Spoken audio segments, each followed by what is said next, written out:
Hello, Spud. Tommy Kelly, hello. What's the crack, Jay? I was thinking about you the other day, Tommy. In a sexy way? I don't know, Tommy. No, you know what? I'm starting to put pen to paper with the story I'm putting on. I think I'm just going to name the characters after people I know. Oh, yeah, cool. So, like, that won't get you in trouble at all. I know, not their surnames. And the evil Sean McGahan. So, like, are you Tomas or Tommy or Tom? Baptismal The English or the Irish says Thomas, Thomas. Thomas. So that's the Irish one, isn't it? No, Tomas is the Irish one. Tomas is the Irish one. Then Thomas and Tomas. Okay, yeah. Just I don't know. I was only. That's all. That's the only thing I was thinking about, Tommy. What my real name is? Rumpelstiltskin. Oh no! I've given it away. Yeah, that's about the ants I have conquered. I have become their king. Oh well, what was the plan? What'd you do? I didn't kill them. No, I couldn't go and kill them. I just couldn't do it. Like I went out there with the spade. I was going to dig it out, and I said, "No, you know what? Just let it be. Let it be." And then they all ran out and did a fire dance for me. And went, la, la, la, la, la, la. You are my king. Yes, I am the king. I am not mating with the queen. And no chance. Yeah. Not doing that. No. No, that's about it. No, someone on Discord posted up a thing about the certain flowers that they are attracted to. So I'll get some of them for next year. It's too late to be planting them. But yeah, it seems to be a thing for sure. That ants love this certain type of flower, and they have a symbiotic thing because the flowers, they'll bud without them, but they'll bud better and more frequently with the ants annoying them and pollinating. And can you remember offhand what it is for the people who? What were they called? Posies? No, not posies. Because I had to look up the Polish name. I have them. I don't know. Paradolius. Polish name. Pindrops. Pivonia. Let me see what that. You there talk among yourselves there, and I'll find this in English. Oh, the misty blue hills. This week's documentary has been brought to you by Spud. He found it. I think we should start the podcast from now on and tell people, because it seems to be irking some people quite. I got it. Peonies. Peonies. Peonies. I'm sure it's pronounced. I don't know them. I didn't recognize them. I didn't recognize them, to be honest, when I opened them, what they were, but okay. Anyway, what were you? Yeah, so we should probably start the podcast by saying, listen, we chat for about half an hour. Yeah, but that's what people want, Tommy. Not people on YouTube, it seems. You gotta keep them wanting more. Isn't that it? Yeah, you have to not give people what they want. I forgot about that. Well, that's what Alan Moore says, and he says, don't give people what they want. They don't know what they want. And if you give them what they want, they're not happy anyway. So. I tend to agree with that, to be honest. Sometimes I like getting what I want, like in a restaurant. It's handy to always get what you want. In a bar. Certain situations, it is important to get what you want. But when it comes to entertainment or any sort of creativity, the most exciting things are when you go, oh, I didn't know I liked this, and now I really like this. You know, like a song from a band that you thought you hated, or Bondage. Like Bondage, or... Jesus, I found something in the room the other day, right? Oh, here we go. Right, so, what was I doing? Yeah, your man comes to the massage on Fridays, right? So Massage. Happy ending the whole lot. Yeah, thanks, Mr. Marek. He's a legend. So he wasn't set up. So I just sat on the bed in a while, and we've nothing in the bedroom. Like the bed, the wardrobe, Aga's work desk. That's it. But her drawer was open, and I could see something. I no! I know. Yeah. Don't look. And so the next thing I could see, there was this kind of like a huge dildo, huge black penis. No, that's in mine. And they have this. It's this kind of like a mesh kind of rope. So it's made like a mesh, but it's tight and. No. But it wasn't a rope. It's like a belt, right? It's like a belt, but a mesh kind of belt, but really tight. And I was looking at this.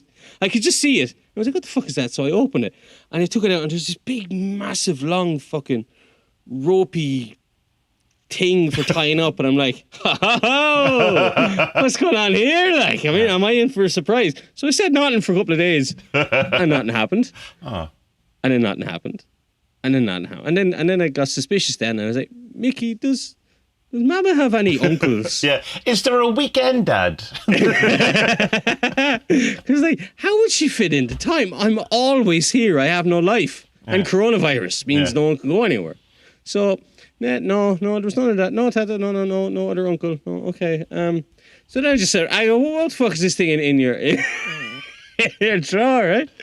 So it's this thing for yoga where, like, if you can't do the mad pose. Oh, yeah. I know so exactly you what use you're it on and you lift about. up, and I was awfully disappointed. Yeah. You know what I mean? Yeah, Anyway. because one year for her birthday, I got Vanessa a swing, and I went, hey, but it's a yoga swing for doing yoga. Boo. In fairness, it looks super comfortable. She does. You can like do all your different. Because she used to do acroaerobic yoga stuff as well. So that was all part of it, which is all done with swings and stuff. It's all cool, but it's like you can lay it out like a hammock as well. But I assume if I got in it, I would just break the house and everything would fall in. Remember years ago, my friend Enda, who I did photography with, and we're doing the music with at the minute. I was in bands with, but it's, we used to rehearse in his dad's, like the smallest garage in the world. We were out at it recently, and it's really like it's tiny. It's about half this, less than half the size of the office I'm in now. And like, but it was like brilliant when you're 16, 17 or whatever. Yeah. But he had a swing out there, and he had a swing like it was their generations, like at least 400 years or whatever. The swing, I sat on it, immediately broke it. This institution of the Gartland family of the swing, and Tommy just comes down, smash. Do you do any yoga? Me, yeah, I did a lot of yoga. Not no, anymore. Never did classes or anything like that. But I did. There's a couple of guys on YouTube. Travis Elliott, he's very good. I actually bought one of his courses, and Tim, Yoga with Tim. Although Yoga with Tim seems to have run into some sort of legal thing with his channel. He was doing it with someone else, and then I think the other person took his channel or something, so we had to start again. Yeah, there was some sort of weirdness going on, because one day it just became a different channel with all the subscribers, and I don't know, and he was just kind of go, I can't talk about it legally, sorry. So he's very good. He's really, really good. So I did it like a couple of years ago. I did it every day for 8 or 9 months. I don't know if you do remember, because I kind of hit it. I got really, really fat. I was up like 18 and a half stone and stuff. And I said, well, I better do something about this. It was mostly, for a lot of things, it was coming when I give up smoking, and I kind of, when you just start eating everything, really. That's...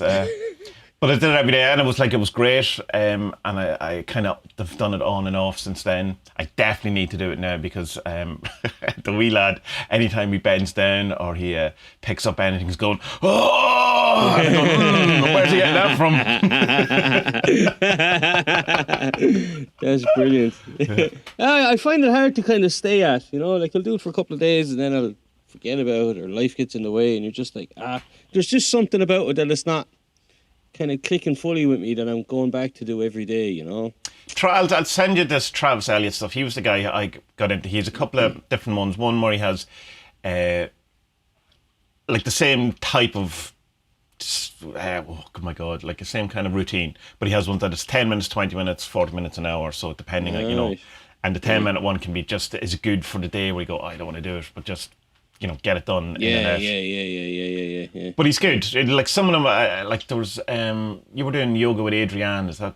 Yeah, I never really warmed to her. There was Leslie, Fight Master. She's quite good, although sometimes she can be too fast, and that just does my tits in. Just go, stop! You're going, and bend down, and she's like 6 moves ahead, and you're going, I'm still bending here. But it is fine. But I always seem to be able to keep up with Travis, and he sounds like Matthew McConaughey from True Detective when he talks. So it's pretty cool. Yeah, and he has this one. It's a series called The Ultimate Yogi, and it's basically he did this like 15-minute short film to introduce it, whatever. It's essentially just 10 yoga classes that are a bit tough, but it's like basically he's becoming Doctor Strange. I wanted to find out to become the ultimate yogi, and there's all this kind of great special effects of him, becoming one with the universe. Yeah, it's terrible, but it's class. If I was making a yoga video, that's exactly what I'd do too. I'd take all the money that I've been given to make this and spend it on 15 minutes CG, and then just get my mate to record on his phone the actual classes. No, you find someone on Fiverr for dirt cheap and get them to do it. Yeah, the other one I was trying was Brett Larkin, and she was doing some like funny like weird Kundalini yoga. I thought that was cool because that's the spirit stuff, you know. Yeah. I think that's more. I don't really care about fitness. I mean, I want to be thinner and all, but I'm lucky with my weight in that I can lose weight fairly quickly if I just starve myself. Yeah, I'm all right. I'm back to the 1 meal a day shite. It's great fun. I'm trying to do that 3 times a week now. Yeah. I was doing it like 2. I was doing it 2 and I was. What are you doing? 16-8, is it? Or 18? Sorry? What 600 calories 3 days a week, is it? Or what you're fasting? No. It's just not 24 hours of nothing. Yeah.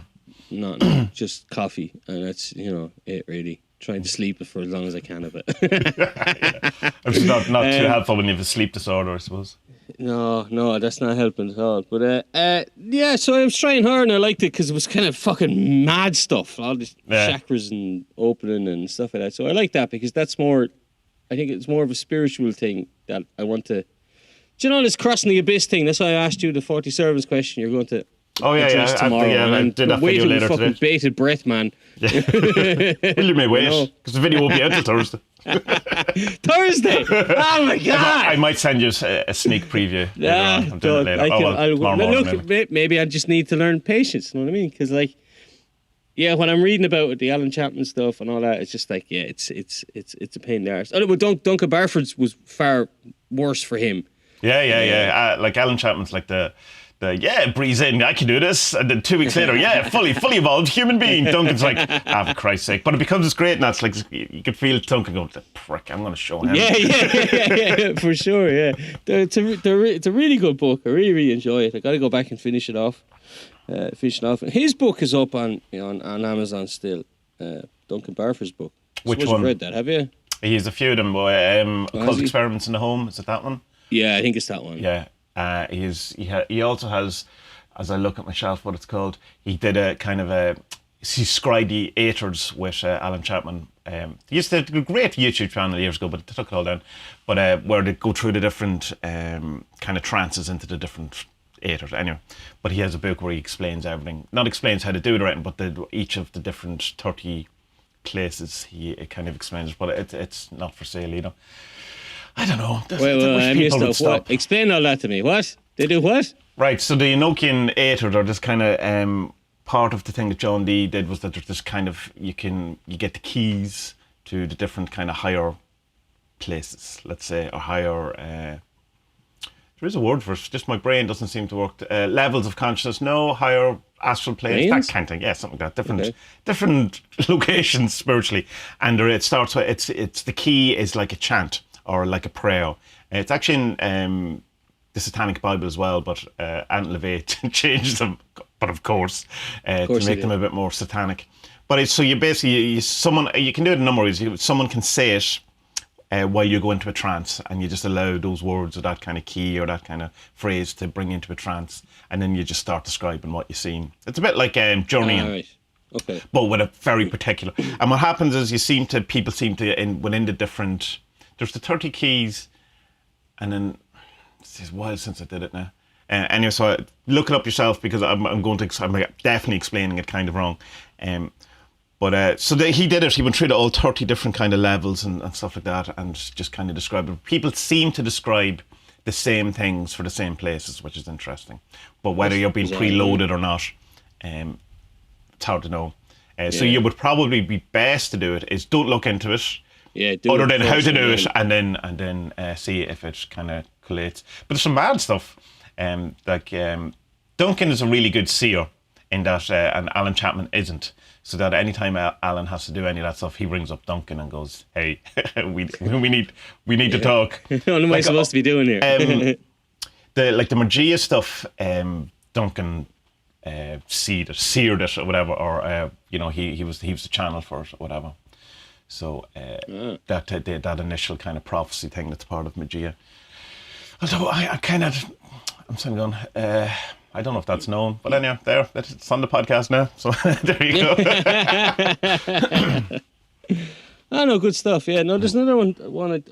Something caught my eye there during the week. Someone had put up on Discord as well about someone who had changed his, what do you call it, LB. Lesser Banishing Ritual of the Graham. Well done. Yeah, eventually got I'm awful with terms, And he was saying that through his research that like, okay, the Golden Dawn have written it wrongly because it's a blind, and they want you. Why, Tommy? Why would people do such I don't know. things? Well, there's a number of reasons. It used to be done initially so that people wouldn't be able to do it, so you'd have to go and get an actual teacher. But it was What's also the point so in writing the book then, Yeah, well, this is it. But also, what seems to be a case with an awful lot of it is someone would have read it in one book, which had the blind, and then it goes through a million other books because they didn't realise it's blind. Because people don't actually do magic; they just read about it.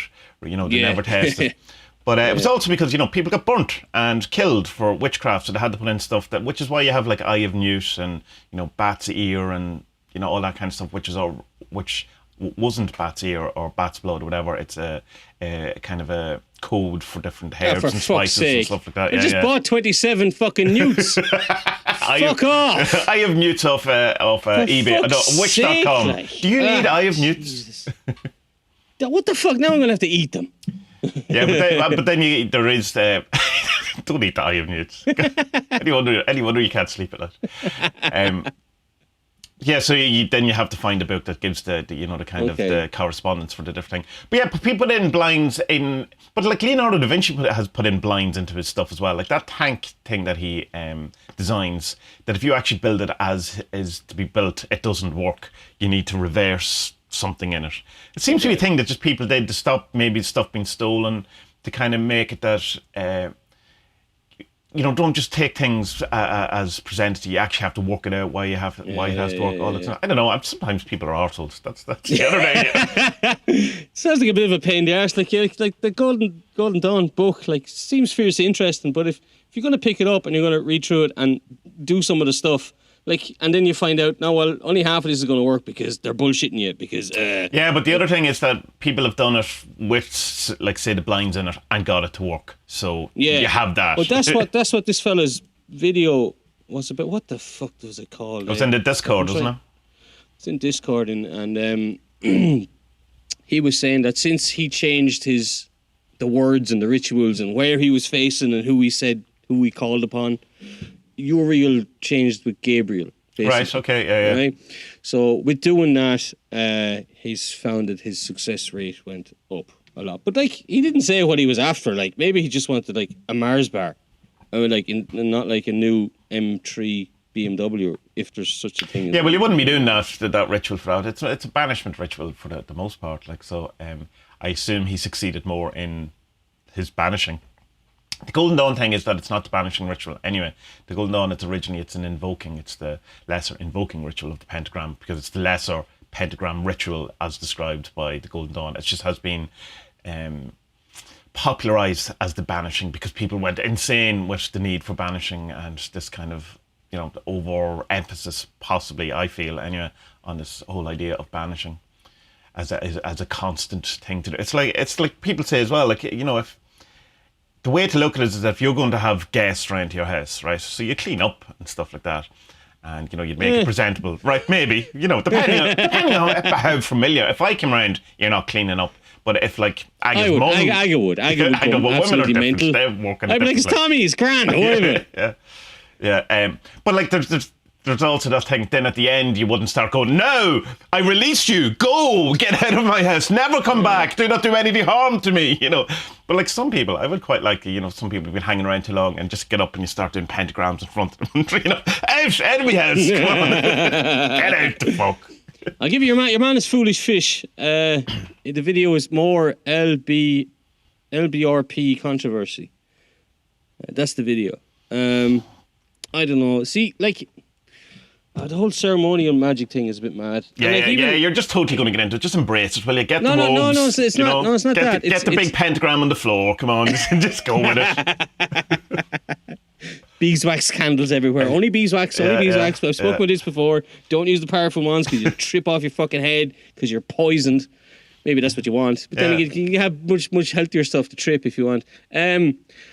No, I think I told you before. I kind of mentioned it last week. The differences between, say, Alan Chapman and Damien Eccles, in that I really like Alan Chapman's way of doing things because he's bringing magic forward. He's right, this is where it is now. I want to progress it for this century, or I just want to progress it because I don't like that all. Blah. Whereas Eccles is an expert in ceremonial magic, but he's like, this is the way it is. This is the way it is, and he's not about progress. No, he's very much about conservatism, and great at it and brilliant, and I don't think that's a fault in a sense. Like, I don't think. Well, I mean, in that's his approach, so good for him, and it works for him, and all that kind of. And he, the thing with I suppose with Alan Chapman and the progressive kind of necessity, he still knows all the other stuff. He definitely knows the ceremonial stuff. Like, there's no, it's not that kind of thing of where, I'm not doing that because I don't like it. It's I've done that and I don't like it, so I'm going to do something else, which is very different from I just don't like the idea of it. True, it's that whole Jason Miller thing. Where he talks about, it's chaos magic. He's not really into chaos magic. He's more kind of traditional, conservative in the proper use of conservative, not in the political thing of it. So he's a racist. No, he's definitely not a racist. That's cool. Isn't conservatives kind of code for racist these days? Like the internet, but not that. No, in that he wants to conserve tradition. That's that kind of thing. But so he says like, case magic's all well and good, and finding your own way to do the kind of stuff is great, and 100%. But try it as described at least once, so you know why you're not doing it. Because and I think there's a lot to be said in that it's easy to kind of dismiss whatever they say. It's Enochian. Dismiss the angels because I'm not into angels because I was brought up a Catholic and fuck the angels. And you go, well, at least try it and see why you're dismissing it or whatever.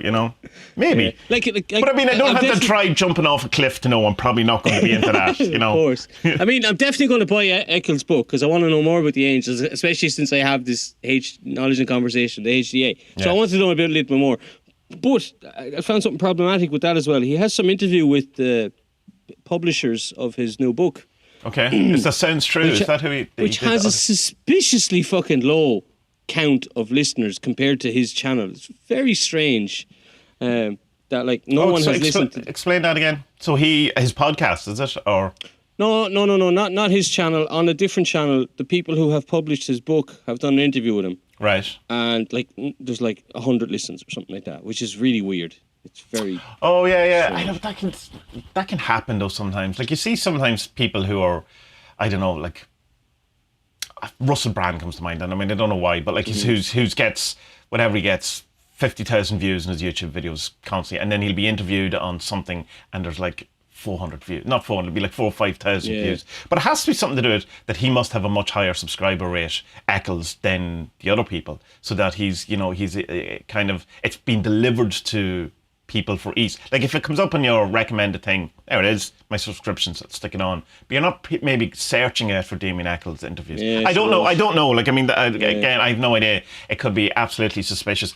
And, that's part of advertising and book releasing there is all of these things. Let's not fool ourselves into thinking that it's all organic or anything like that. And he's a magician, so he might be doing kind of covert, underhanded stuff, You never know, Tommy. You never know. Trust nobody. Except me. Yeah. I'm your friend.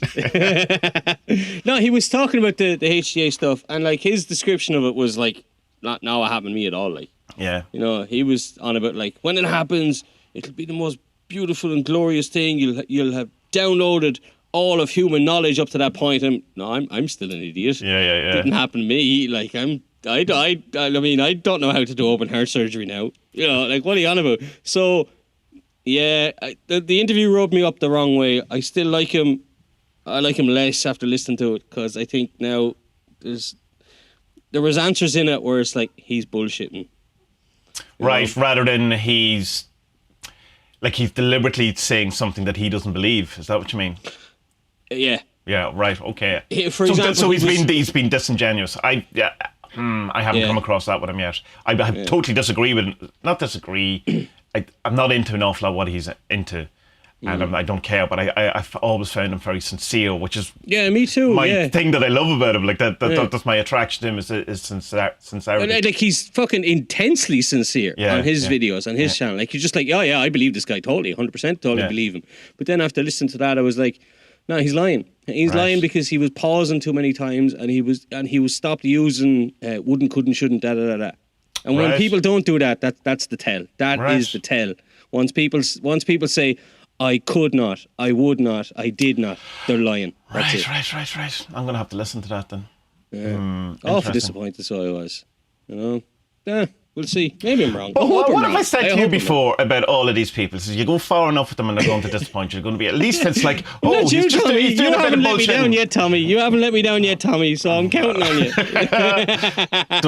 I'm going to let you Don't down. let I am me definitely going to let you down. down. But like, I mean, if Damien Eccles' thing is he bullshits a bit around topics to sell a few books, it's a bit better than, oh well, he abuses kids, or he's has a history of paedophilia, Yeah, or I some. I suppose. suppose at the same time, like the kind of Damien Eccles letting you down thing, he was on death row, you know. I mean, like he spent most of his life in jail, so it's like, which is joking aside, that thing of where he does explain in one of his videos that his brain does work weird with regard to sometimes he forgets where his train of thought or what he's talking about, and it does come out, maybe there's an element of that in it, because he says, I spent so much time on my own that it took me a long while to be able to talk normally in the way, and he says I still can't. So maybe give him the benefit of the doubt.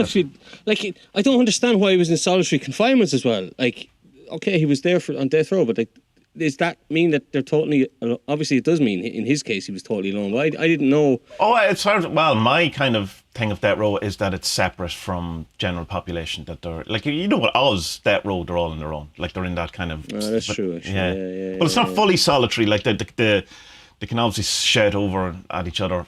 If Oz is to be believed as a documentary, which I hope not. Isn't there like a singing episode of Oz? That was bizarre, wasn't and then it? Luke Perry comes in and it all gets ghosty and weird. It's brilliant. It's totally brilliant. That's great. It's fucking brilliant. It's the first of the HBO things, isn't it? And it's like, that 6 degrees of separation of Kevin Bacon thing. But it's like every time you watch any TV show, you go, Oz. Yeah, Oz. Yeah. For sure. Oz is brilliant. Yeah, it is really absolutely brilliant. So, that was my kind of week in magic. I hope I'm wrong about it. Maybe the interview was just a bit weird or something. I don't know. It's just something about it rubbed me up the wrong way. Can you remember what he was actually talking about? Was it with regard to HGA stuff, or was it? Yeah, it was with regard to the HGA stuff. I was just going, nah.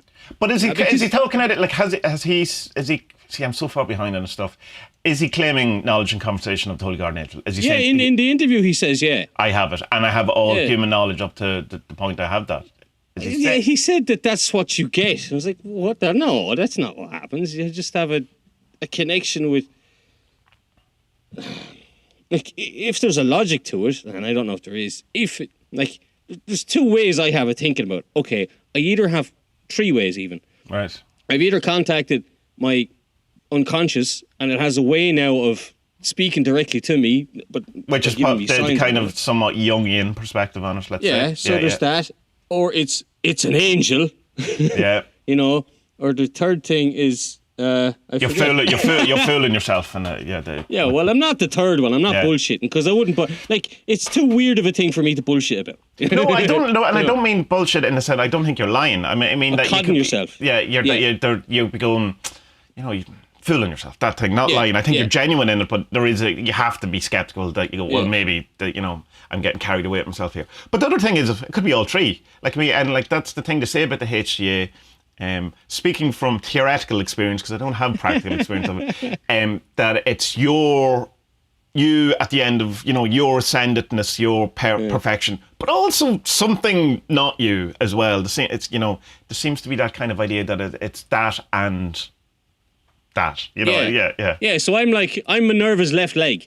I'm like 15% of her completeness or something. I'm her humour, I hope. Or it could be or humorous bone, maybe. Or it could be a thing of that in Theosophy you had this idea of rays, and there's 7 rays, or there's 7 type of energies. It could be something like that it's a type of, you're part of the, it's like American Idol or whatever, where they have the teams. You're part of Minerva's team, right. So and so you have to get up on stage and go, I'm going to say no. Yeah.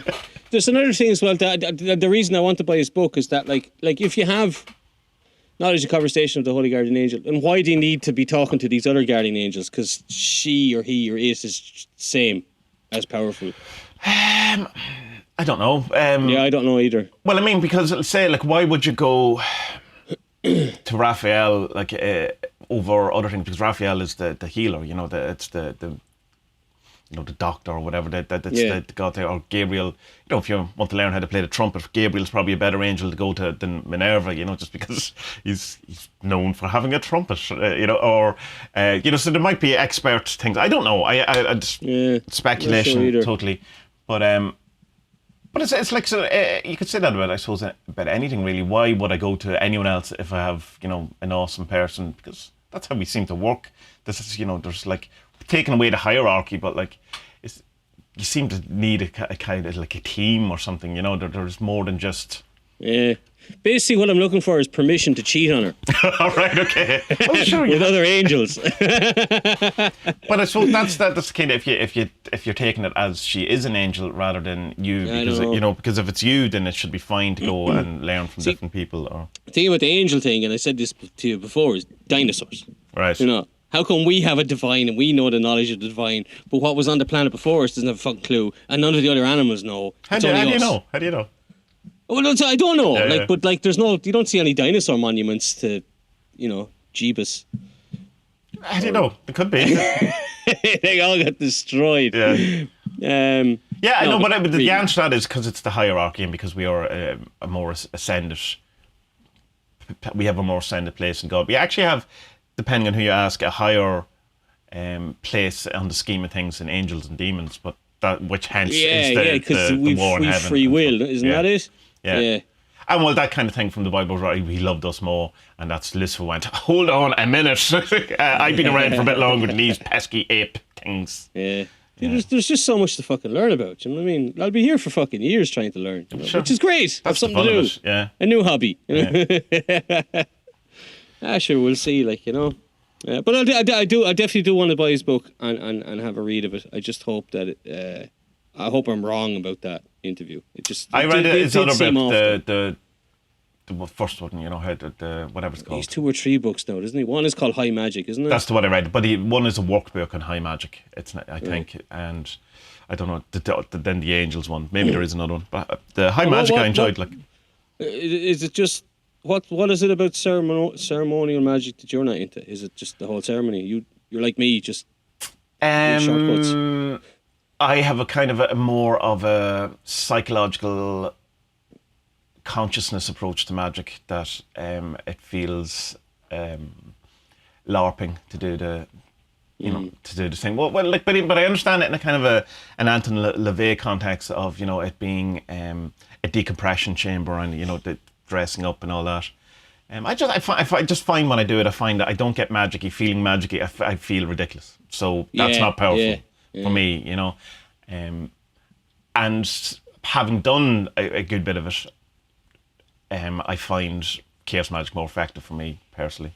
I'm more reality transurfing has worked and is more evidential in my life than lesser banishing rituals of the pentagrams have done. A kind of a cleaning my room has definitely banished more than invoking the archangels. I may be wrong and I may change my mind about that in the future, but that's my kind of the thing. But I absolutely can understand 100% why someone would find that powerful and would want to go in that direction and get all that out of it. But not for me, or not for me right now. Well, I am and I'm not though, because I'm kind of like Bill Gates had a thing years ago saying that he tries to hire lazy people because lazy people find the fastest way of doing things. Not the easiest, the fastest way of doing things. Oh, I thought it was the easiest. No, maybe I'm wrong. I'm wrong. Anyway, they just said, right, lazy people because they work faster or harder or whatever. You know, when they need to do something. So for me, it's just the same thing as you. Is that like the idea of standing in your room and doing these 4 things to the 4 directions? Is like, well, do I need to do that?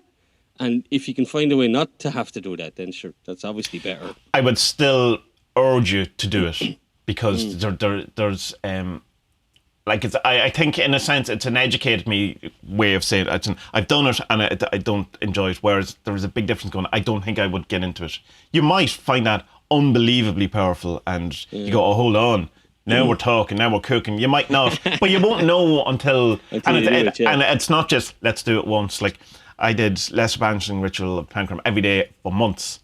And if anything, and I've talked about it before, I got a negative response to it, which is a thing that people definitely report about it, the things It's kind of a bit like the chemotherapy of banishing, in that it fucking takes everything away.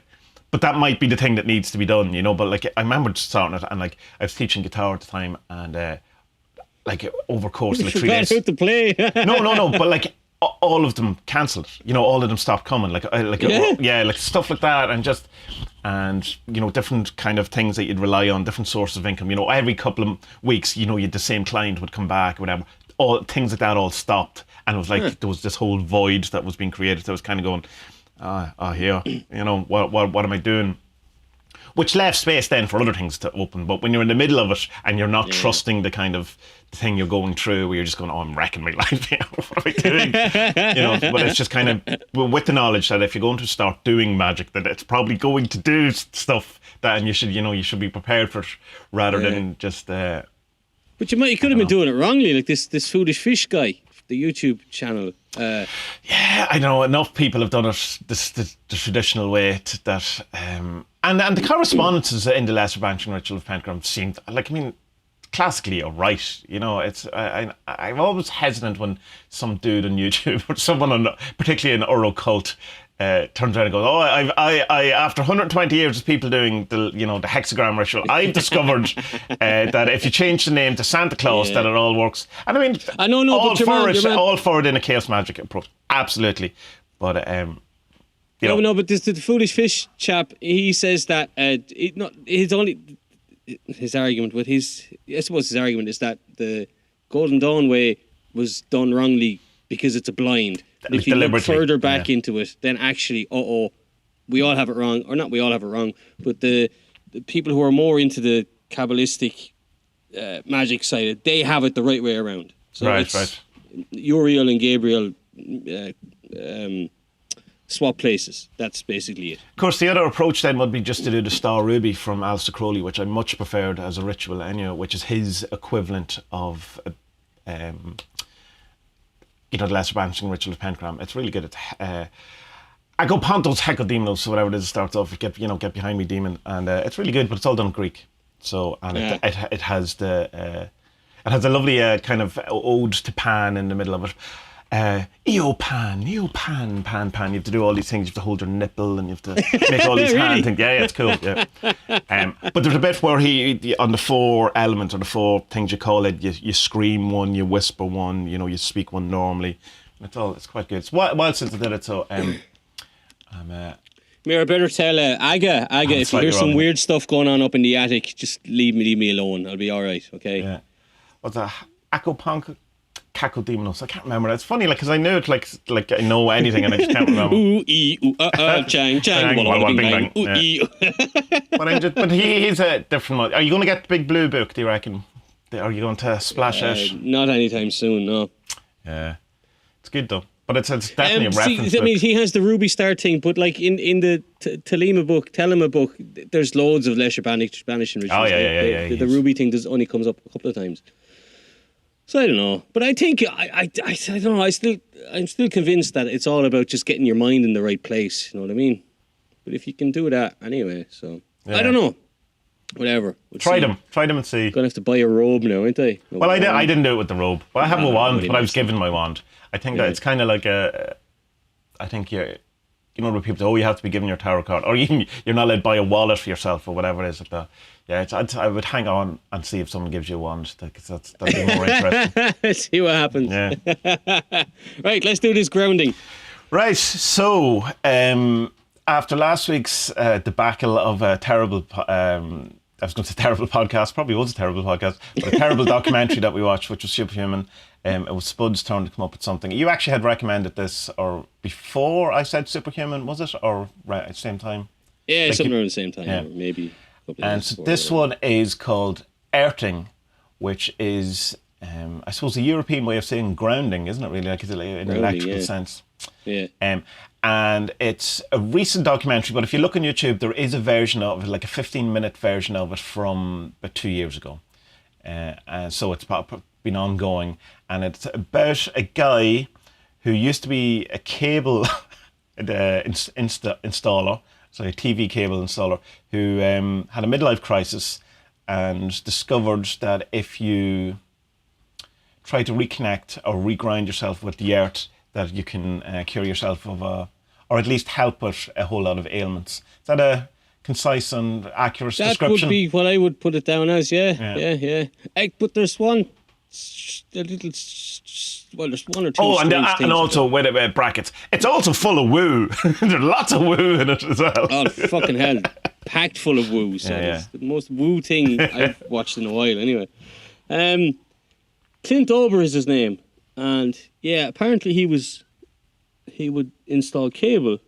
Well, he obviously was doing more than that, because if he was installing cable, there's no way he could afford to have the amount of artwork that he has in his house. That's Where what he I talks was gonna about say. $250,000 for the painting that's above his jacks. Like, well, no, great for him. I'm not actually, I'm just saying that there's no one I know who installs Sky who has that, €250,000 painting above their jacks.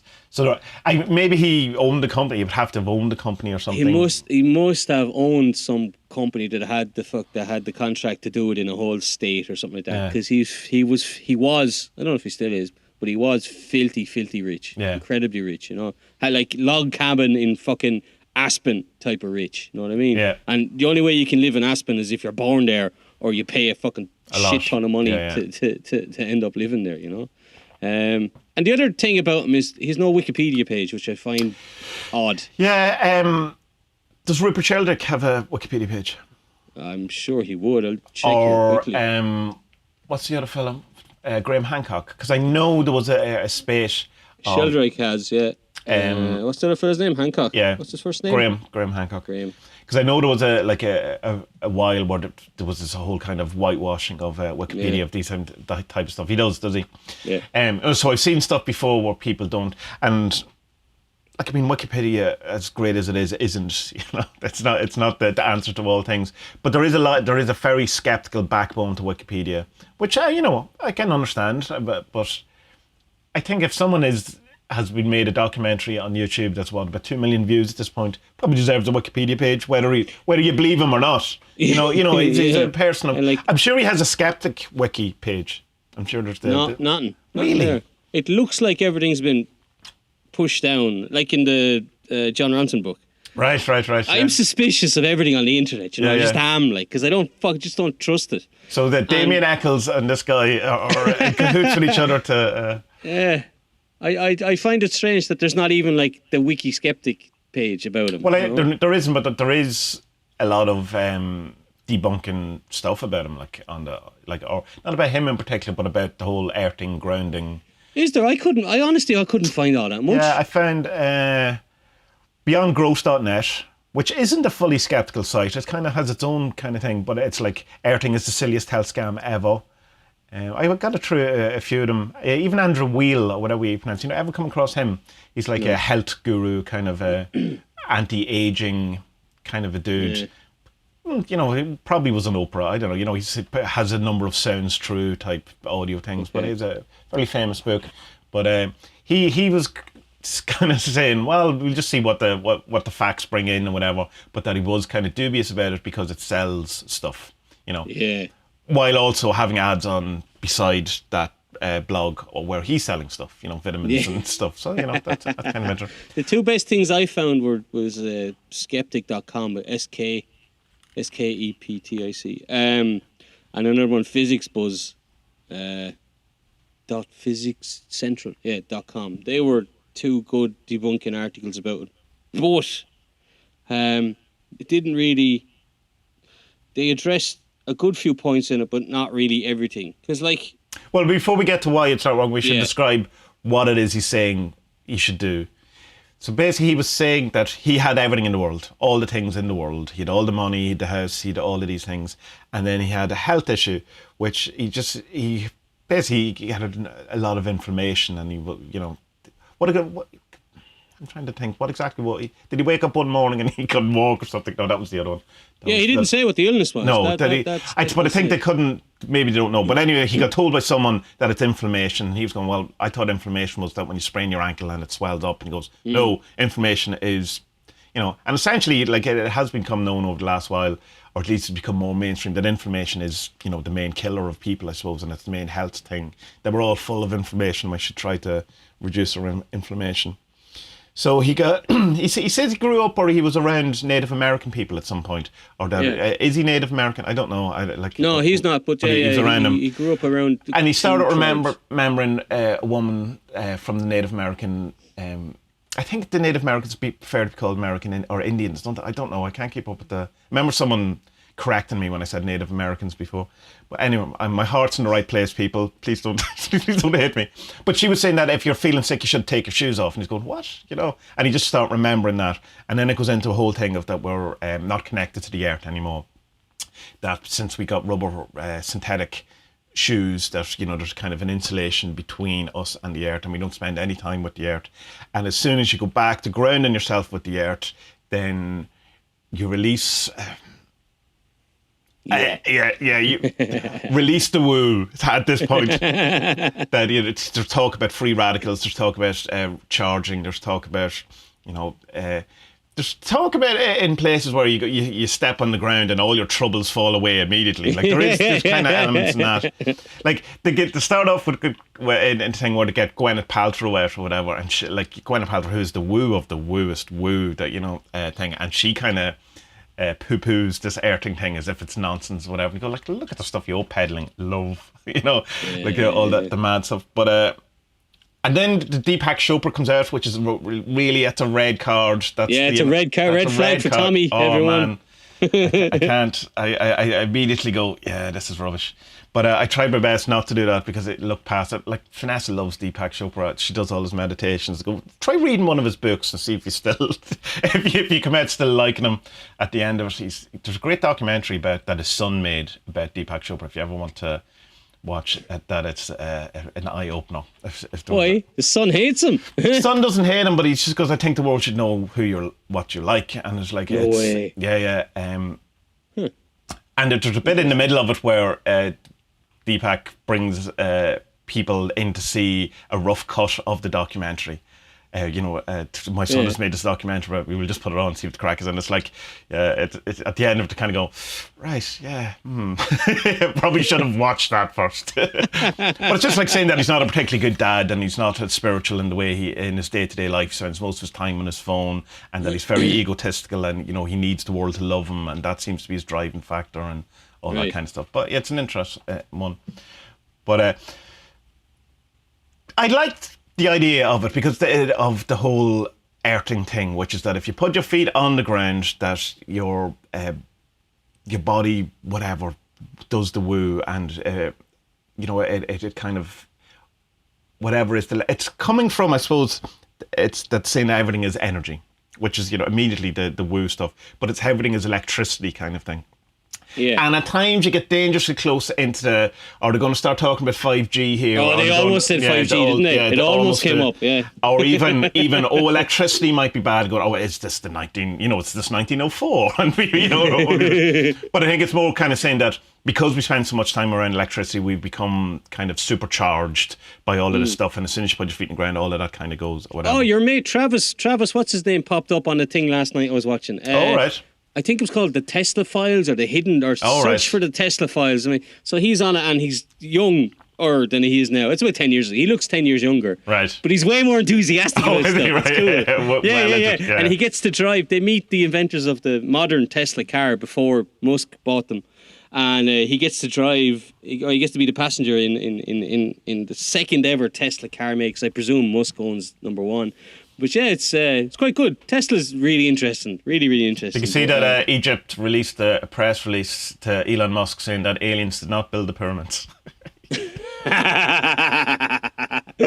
Brilliant. Yeah, Musk's losing it. He's I don't think he's losing it. I think it's just people are seeing that he has always not been right. Like, yeah.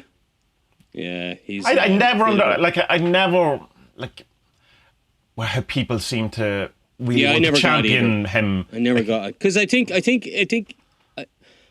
to do with the Iron Man films. To be honest, man. I think he became famous around the same time as the Iron Man films, and people just identified the two of them and just went, he's fucking. What's his name, Mr. Iron Man? Rupert. What's his name? Rupert Sheldrake. Rupert Sheldrake. Yeah, Robert Downey Jr. Yeah, whatever Iron Man's Stark. real name is. There's people shouting at the fucking MP3 players now. That's my age there. Yeah. Oh, look at me with my MP3 player and me podcast. On the AM band. Whatever. So yeah, but he's not much crack. He's a billionaire who doesn't care about you openly. Stop. Yeah. Jesus Christ. Yeah. The best thing about him is Grimes. She's cool. She's really cool. She's mad into the woo as well. Oh, is she? He's mad. Like he's definitely into the interesting. woo, but it's like not for humanity's benefit. It's like, Yeah, although he'll be leaving for Mars soon, so we don't have to put up with him for much longer. Bye. Yeah. That's the whole good thing about this breakaway civilization. Yeah, bye. Yeah, How about it? geez. There's here we didn't mention the filmmaker though, because how she came into the story. Yes, was, yes, I thought right. was kind of interesting. You go with that then. So, herself and her husband had made this. The name she doesn't reveal, but they had made this fairly big documentary about the Arizona oil spills. Why don't they say what the documentary is? They just say we made a documentary about, but they don't. Yeah, and then they don't mention it. Why don't you promote yourself, lads? Come on, this is internet 101. Like, you know? Yeah. Anyway, so she ended up getting fairly sick. She had chemical burns and all this kind of stuff. The doctors told her they'd never From doing the documentary, from hanging out with these. Yeah, from the terrible documentary, people, from these, being at these sites of oil spills and whatever, and they uncovered these oil spills. That's what this was. It was investigative journalism, and they said, look, this is going on. They made a film about it and done fairly well. So, but because of this, she was told that like she was getting sickish, and she had these marks on her, these kind of chemical burns, and she was told she wouldn't have children. And then she had a miscarriage, and then she got pregnant and had a baby, and the poor baby was. Well, they said it was born happy and healthy, but like then they showed a ginger baby. So I don't know. Had no soul. There's no soul. I've been waiting for 2 weeks to say that. Now, Alistair's going to hate me on Discord for that. Sorry, Al, I'm messing. But like, I have ginger in my beard anyway. You know, fucking hell. But some of my best friends are black. I do have ginger, though. You can see it.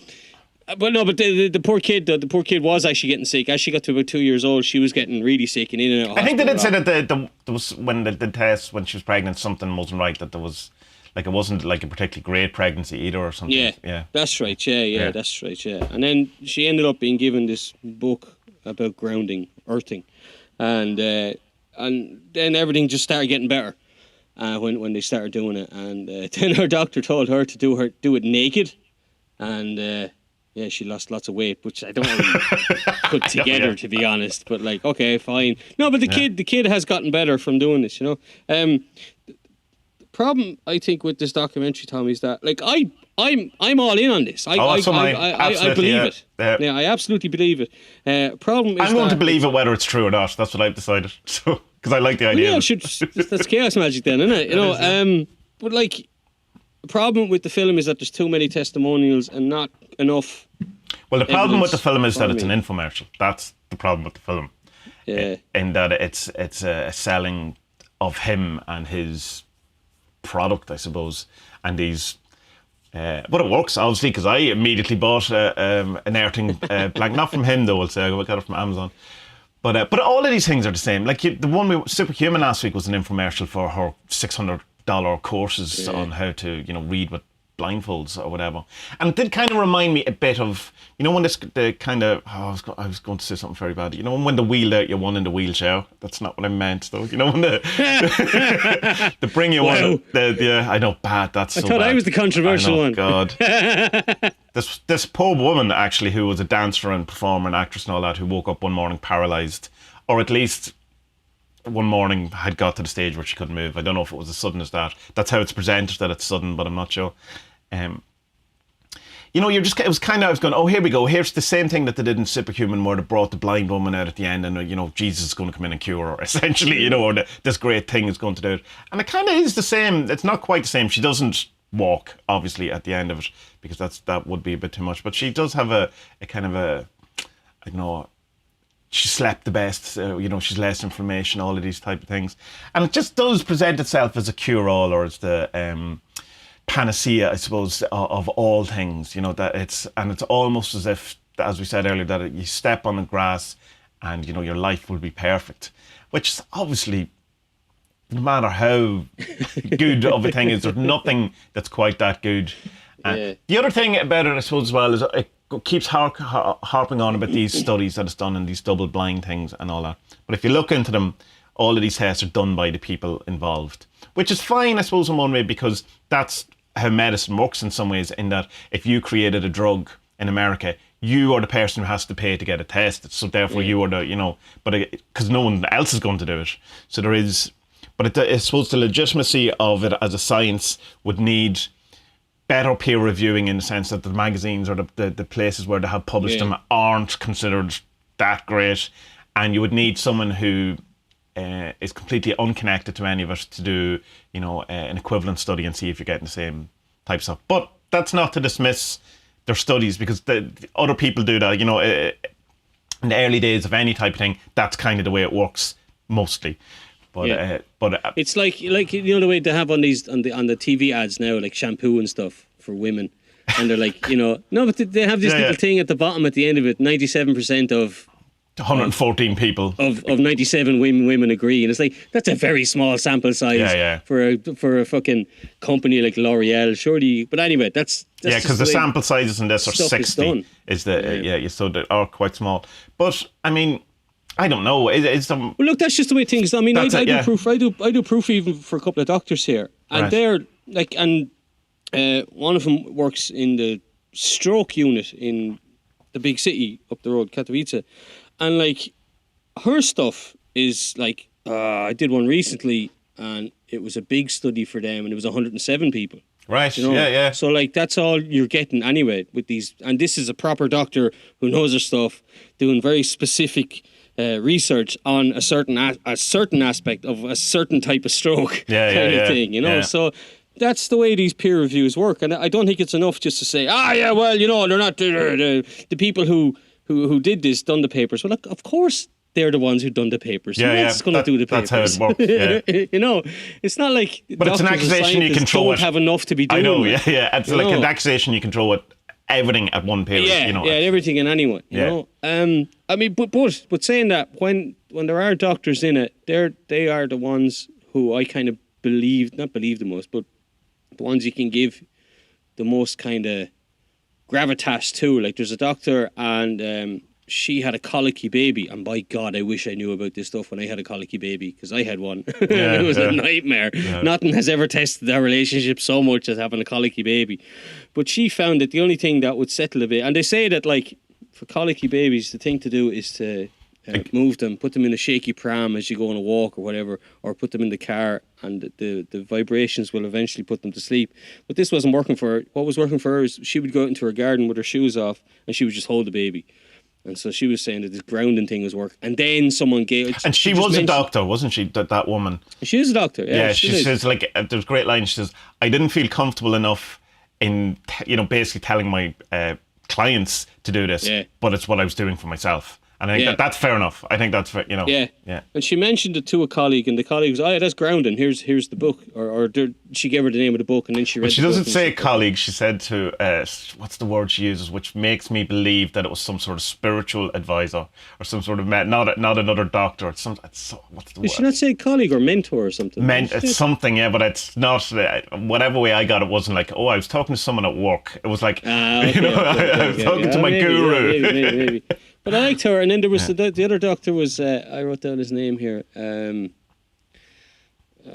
suppose it doesn't really matter if I can, Dr. Sonata, and so he's the one who... He co-wrote the book, Yeah,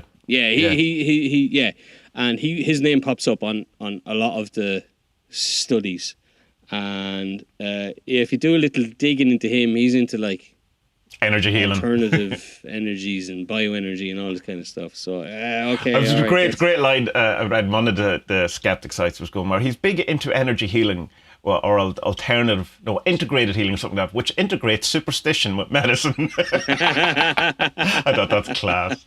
I think that's the one I read. I think that's from skeptic.com. Yeah. So, but then again, I mean, he still has the letters behind his name, so he is a proper doctor. One good thing I liked about the guy himself, what's his name? Clint, is that his name? Clint Ober, is that, when you see an awful lot of these kind of health people, particularly, like juicing guys, or, do all of these workouts or some mad kind of diet or something, and they come out and you go, yeah, I don't want to look like you. You look great if you're 80. You look, I'd say to myself, what age is he? Because if he's 80, brilliant. But if he's 52, this isn't, I'm not getting into juice. And they're usually 52 and not 80, in fairness. But your man Clint, he looks pretty healthy. He looks like a David Carradine from Kung Fu or something like that. He looks like he literally has been walking the earth, beating up people, solving crimes. But and he's 70s odd, I think. If that would be maybe he's 52. Maybe I'm getting wrong, but he does look healthy, and all of them in it kind of look healthy, because I've watched, like I'm sure you have too, any amount of documentaries on Netflix on the million different things and a lot of them don't look great, and I think that's always a test of anything. Like, look to the people who you're trying to get advice from. Are they doing what they say they're doing, and are they getting the benefits? And they go, well, like, I mean, I could be Kung Fu. And for any budding documentary filmmakers out there, invest in a makeup artist. yeah, absolutely. Good lighting. They only cost about €100 a day. Like, it's well worth it. There was another paper that the documentary filmmaker, what's her name? Rebecca Tickle. Yeah, Tickle. Yeah. Funny. She said that what really struck them was one called vagal tone or vagal tone. That's how they pronounce it. So I haven't a clue what this is. I looked it up and just got a ton of stuff that was far too medical for me. Oh, is this like the vagal nerve stuff? Is it, or is it? Yeah, right. Okay. So they found. I was hoping you were going to explain this to me. So. No, I am not doing it. Well, what do you mean you don't have a doctorate in medicine? Explain this to me from your brief googling this morning. I must buy one of those. Doctor of like Hunter Thompson had his. Because he's a doctor. Hunter S. Thompson, but he's Doctor Divinity. You buy them for $50. That's how Ian Paisley became a doctor. Is it? Yeah. So anyway, there's a reference that 99% of people won't get. Listen to this podcast. Don't Google Ian Paisley. You don't need that negative energy in your life. Yeah. All right, don't Google him. They found that babies in intensive care who were grounded, so they would have something hooked up to their toe, which was getting the kind of current or electricity out of them, natural stuff. They found some sort of natural woo thing. Yeah, natural woo. Okay. And they found that like they were I think it was 60 odd or 70% of babies responded much better and healed better and were better and got better. And so I mean the doctor and that one was kind of what sold it to me the most, to be honest. And then there was something about autism as well. When they get into the autism thing, I tend to go, don't do this. It's kind of like when people bring up quantum physics and spirituality. I'm just going, we don't know, to stop trying to say everything's going to cure autism. Basically, the school teacher says, oh, this guy, he's or non-verbal, and I got him out to tuck his shoes off, and 7 minutes later, he was, essentially cured of autism. The only thing, though, is that, because, I mean, I only know this from the father-in-law, and he has kids down there for summer camps and all, doing animal therapy, hippotherapy, I think they call it. Right.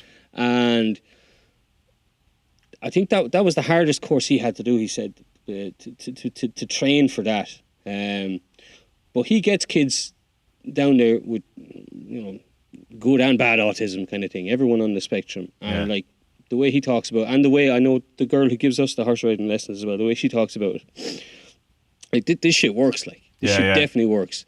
So, and getting autistic people in contact with horses is a great way to.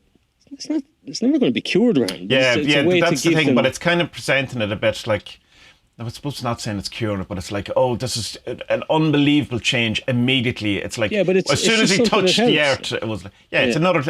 It's just something that helps. Feather in the bow. I mean, the thing with the horse, because my sister has. She's 2 kids on the spectrum, and I would hate to think that someone watches this and they go, you know what you need to do? You need to take the shoes and socks off. That'll sort it all out. And say, shut up. Stop that. Yeah, because it's not. Because she gets that with other things, like, oh, just stop them with sugar. And it's, autism's, well, I do. That's a different conversation, I suppose. No, I get it. But like with the horses, I know what it is. It's because when you're on a horse, like, when you're starting out, you're told to do all these commands and how to stop it, how to make it go, da da da da. And the thing is, horse doesn't give two fucks about what you say. It's all your body language when you're on top of him or her. Right, yeah. They know from your position what to do. And so when they have an autistic person on them, horses can read your signs really, really easily. So by putting them on a horse, the horse waits until they're calm, kind of thing. Right. You know? Yeah. And the horses won't do it, especially if these are well trained horses. Yeah, You're not yeah, getting on a fucking wild Mustang or anything, you know? Yeah. So this is what it is. Is the horse reads your body language and the horse responds. You know? So that's it. But I No, thought and I'm not saying that it wouldn't help. That's not. I'm not saying that. I know that. I know that. But look, it's not. It doesn't cure anyone. Yeah, it's just. It's an hour of pleasure. Yeah. You know what I mean? That they normally wouldn't have because they're in school and frustrated or whatever. But like this woman says that by putting them on the grounding mat, they just respond better and play better or whatever it was. Which Yeah, no, whatever works. Like, absolutely. I think. But here's the other thing. I suppose that good thing to bring it up in. How are we kind of distinguishing the grounding thing from, say, something like tree baiting or being out, the beneficial effects of being out in nature, whatever. Like if you have someone who's in an office entire day and you say, well, if you go out barefoot for 15 minutes into the park and you ground yourself and all that, that's going to be wonderful. And to do that and go, oh, it's the grounding. This is all. But it's just, you're in a park for 15 minutes a day. Yeah, you're in nature. You're in nature, Yeah. How would, I suppose the only way to do that would be with the grounding bed sheets because you're not changing anything else other than that. Like you're not putting people into a forest for the first time, so you're taking away that variable. Is it the forest? Which I would say probably is, but is the forest bathing working because you're grounding, or getting a bit closer, or is it all of these things? But what I did is I bought one of the sheets, as I said, and I've been using it for the last 2 nights. And I have to say, I woke up feeling fucking awesome the last 2 days. And as a good, healthy chaos magician, I'm absolutely fine with placebo. I don't care. If I get what I want, happy. But definitely, the other thing I've been doing is because my office is outside, I have to walk across the grass. You're doing it barefoot, yeah? Barefoot, yeah. And I was kind of going, it's because it's been raining all week, obviously, because it's Ireland and it's, summer. So, and I just went, I'm just going to do it. I'm not going to put on socks in the morning. I only put on socks if I have to go somewhere rather than it just being, kind of you part of your thing.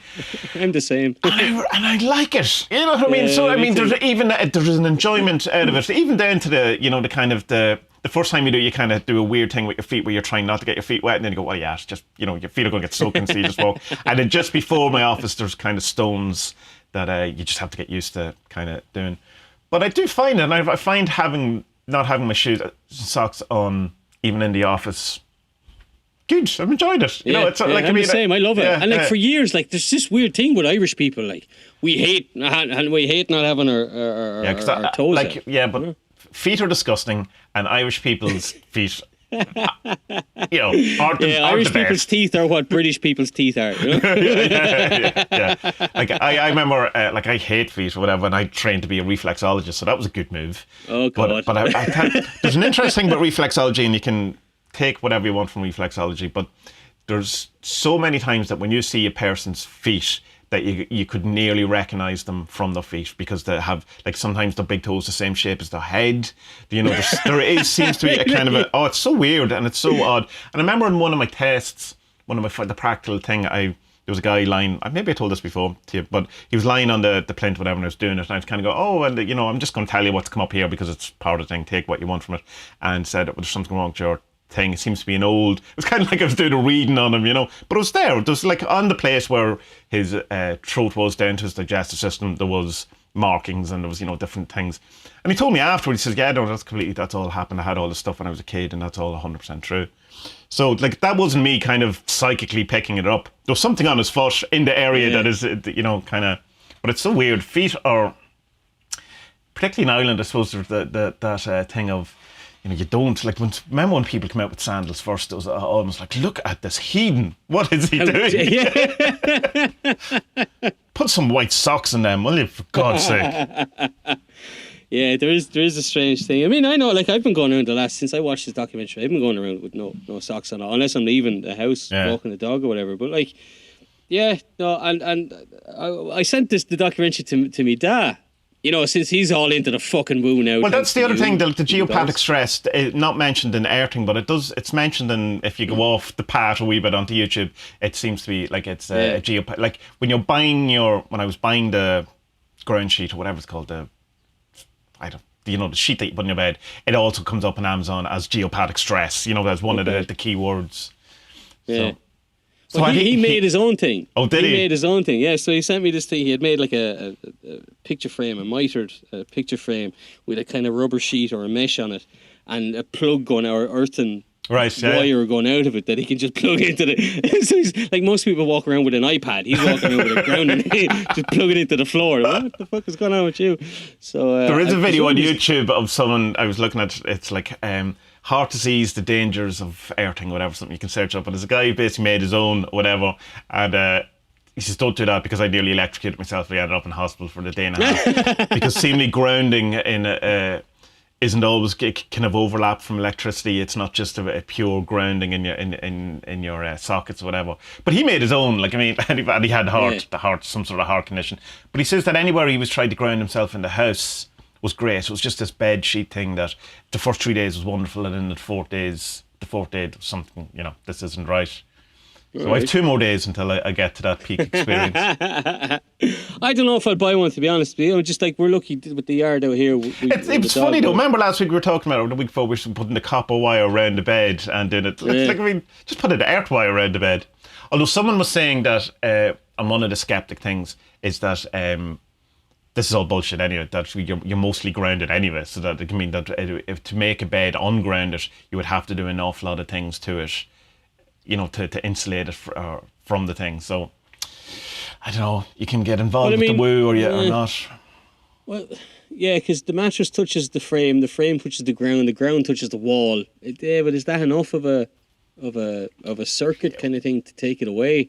Yeah, and does wood conduct earth? I don't know. I don't know enough. They see it could be one of these things that sounds great in principle, because there is that great bit in the documentary where your man David Carradine is standing barefoot and he has the thing stuck in the ground. He goes, look, I'm grounded. There's a green light that shows you that I'm grounded. Just believe me. And then the guy who has shoes on, he's not grounded until he touches them. Which is good. That's kind of like the old light bulb thing where someone holds the light bulb and the other person sticks his finger in the socket. We used to do this with electric fences and all. Right, yeah. You'd always trick someone to come and hold your hand, idiot. But that's like the tree bathing stuff or forest bathing stuff. You go out, but like you actually have to go into the forest and actually like touch a tree for a bit. Yeah. And there's a Damien Eccles thing as well. He was talking about connection. He was talking about this a while ago, like how to charge talismans and all. You can go into the forest, put your hand on this is what the Druids, they were the Druid was the man with the knowledge of the oak. That's where it comes from. Right. And he would, so you take your talisman, whatever it is, say like little coin for Minerva that I have, hold that, just put your hand on the oak for 10 minutes and just connect yourself to the energy of it. The exact same principle. Transfer it into it, so that's earthing then, isn't it? Yeah, it is. Exactly what it is. And I suppose the only one kind of proper, well-known scientist that I found, you come across as Richard Feynman. I can never pronounce his name. You know him? He's very, very popular. He's got a great documentary or great lectures. Really, he's American theoretical physicist, known for his work in the integral formulation of quantum mechanics. Yeah, I had this knowledge just in the back of my mind. I'm not reading it from anywhere. But he seems to have, because there's a whole thing and I didn't get to read through it, but he seems to have at least at some point said that this is a beneficial thing as well. But he also brings in the atmosphere seems to play a part, and it's not just grounding, that there's kind of a dispersion around. You can read it yourself. I'm definitely going to get it wrong, but he's a very legit scientist who at least touched on this topic as well, seeing that the grounding yourself would have some sort of beneficial things. Ultimately, I don't see a downside to it once you don't get too carried away with it. You know what I mean? I can't wait to get to the forest and, Just glass. Yeah. Glass is your enemy. Yeah. Sharp nails, things like that, Rocks would be fine because your feet get hard. Like on the Wednesday or Thursday of me starting doing this, like my feet were sore because they're starting to harden up. Like when you're playing guitar, your fingers start the calluses. back. Yeah. So like my feet are starting to get harder now, which is much better for walking. But like, yeah, I think it's great. You get to spend 10 or 15 minutes out in the garden, just standing there in nature and listening to the birds. They say wet wage sand. war on each other. They say wet sand is the best to do it on. So we went to the beach the other day. I usually hate the sand on my feet because it's just, it's rotten. But I just said I'll embrace this. I'll just go with it, and I did enjoy it. So it's something I'll do again. I'd love to go to a forest and walk around, but you're going to have to get used to it because it's probably not going to be particularly comfortable. They'll be sore. Yeah. On grass is okay. Yeah, no, wait, give it a couple of months and then do it. Aga's gone into it a good bit as well. She's been watching lots of Polish YouTubers about it. Right. And she's come across a couple of people who just who do it all year round, hail, rain, snow kind of thing, and they're as healthy as ever or as healthy as they've ever been. They don't get sick and all like that. So, I mean, I think it's I think it's because the stuff that he talks about that it helps with, they're long-term issues. You know what I mean? It's not like you get some inflammation because you stubbed your toe or anything like that and it swells up. It's that you have, I don't know, some kind of weird respiratory thing because your lungs are inflamed from years of not looking after them. Yeah. But by doing this, then it'll reduce it down, and that's what I can't help but believe it, kind of thing. And the stuff that I've read about it that debunks it doesn't debunk it enough. There's one really good one I found, that physics one, and it's not a well-written article, to be honest, and the images are terrible and they play with the font. But he says he doesn't believe in it because he makes this thing that, look, your body is... that by standing on the ground and you swapping the electrons don't go into you because you have this thing called skin. Right, yeah. And then he does these drawings where he's like, look, if you have this thing and you put the positive charge here, like, it doesn't do anything. And if you put another one of them will turn negative. Doesn't actually... His thing is, it just doesn't do anything. Right, okay, yeah. But then again, I mean, but like, if you go out in your garden and you enjoy it and you like it and you think it's helping, and then it's helping. Yeah. That's what I would think. And from a magic point of view, grounding is such, a well-known factor in, so not just magic, but in kind of any kind of spiritual thing, particularly in the New Age, this whole idea of you need to ground and all that. And there's always kind of a theoretical, almost mind game where, you'd visualize roots going into the ground or that kind of thing. Where this would say, no, the grounding thing, it's a physical thing that we need to be doing, not just, and I think if you can add, or if you can combine the two of them, where, like, say, when I was going to bed last night and I had my feet on the grounding sheet or whatever, because, all right, so I'll visualize and feel all of this stuff going away as well. And, that's going to help too, because, we all know that visualization has, an impact on the body. And, and I mean, we have this kind of, as a nation, as a society, a dismissal of placebo, because we've named it now, we've Rumpelstiltskin it, we have power over it. We have no idea what it is at all, but we know it's an important enough thing that we test all medicine against it, that is this better than a placebo? Yes or no? And go, isn't it mad that if you think something, you can cure yourself, but it's like, it's used mostly dismissive.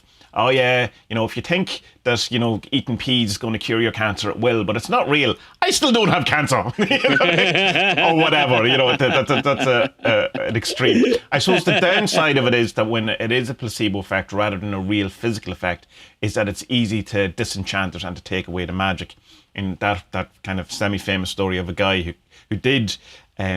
got a medication or whatever that cured his, let's say, cancer. I don't know. I know you're in a dangerous area when you say cure cancer, but and then years later read a news article that was said that the medication he had been given was total farce, that it had been proved to be nothing more than placebo, and immediately died. Because so that's the only kind of, you can be, once, if you engage your placebo and you're okay with it, you have to be aware that, you just have to live with the lie, I suppose, that if you do see the man behind the curtain, that it can, so that's the old story, isn't it? That but it would be like, watch this thing, and then don't do any research into anything connected with it again, and just go with it. Yeah, but the bad thing about that is you could equally do that with the documentary watched last week, and then you should look into some things. But I understand what you're saying. No, Tommy, people listen to us, and they do what they're told. Right, they're okay, good people, good listeners, people, very smart, very intelligent. Very I like them. Yeah. Know an awful lot, and probably the best people in the world. They're all good looking. Every single fucking one of them are good looking. Bizarre, No, yeah. I mean, it's a very well made documentary. Yeah. Very, very well made. The sound is good. And Color correction is good, as you would say. And it's free. Yeah, it's free. Which is the great thing about it. The only thing I don't like is I think there's too many testimonials. There's two maybe testimonials too many in it that just make it a bit longer. Whereas I think it would have been. There are 3 or 4 doctors in it who give their support of it, but they don't talk enough about experiments that they've done to kind of prove it. Maybe they weren't asked about it.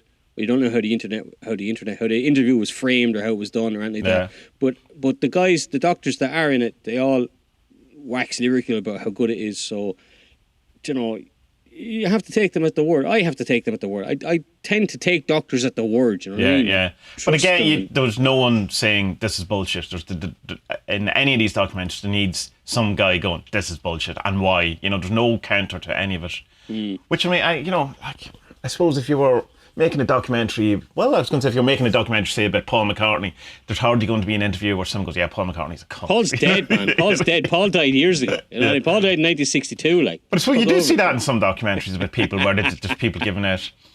I joined the Reddit, the Beatles Reddit, and there a couple of weeks ago just for the crack, and immediately the first post that comes up in my feed was the Paul is dead thing. And I was like, yes, I've made a good choice here.